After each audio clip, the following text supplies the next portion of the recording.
let me say this, man. I want people to realize and really know this.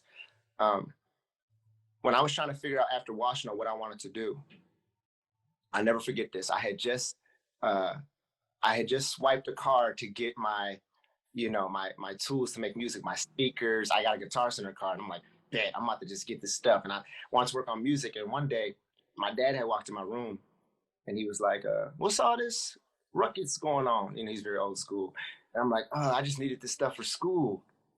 And when you're old school and stuff, music, even in today's time, it's not frowned upon. Anything in the creative realm, there's still that standard of people saying, let's be realistic, which is a word I really don't like, especially from teachers.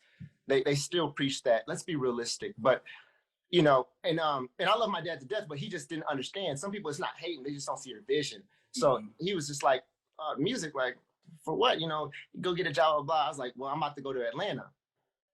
And he looked at me.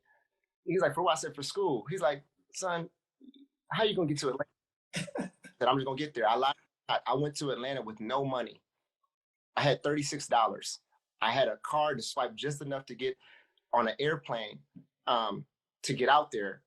And I ended up, well, no, I had drove there, but to get out there, when I got there, I was able to set up a spot with my boy, but I was able to last there for 2 years when I finally got out there to get in school. And I used school as my way of staying out there. But I was only out there for like 2 years, but that was the chase, the dream of Atlanta was the hub of music. I went out there with no money, just the dream, and like literally God's favor. I'm not making this up, man.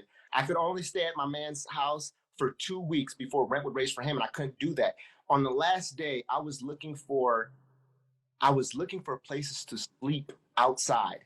I cannot make this up. I was looking for a homeless shelter to stay because I refused to come back home because I was thinking of my dad, like, you can't.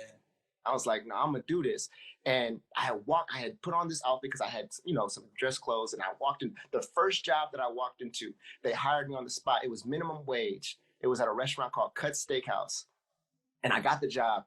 And when I went there and I met a guy named Lando, who was actually on my album.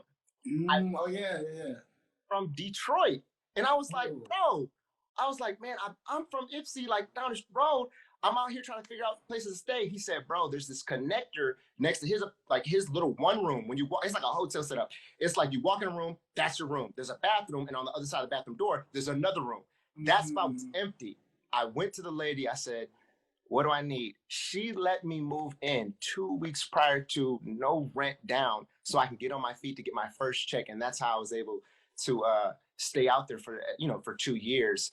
Wow. But just that story alone, man, it just shows, man, like, if you really want something, you just got to go after it, man. Yeah. And that was just faith. So that's dope, bro.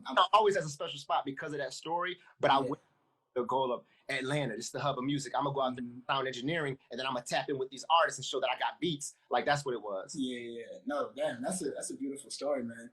And I think when you say that, the first thing that comes to mind is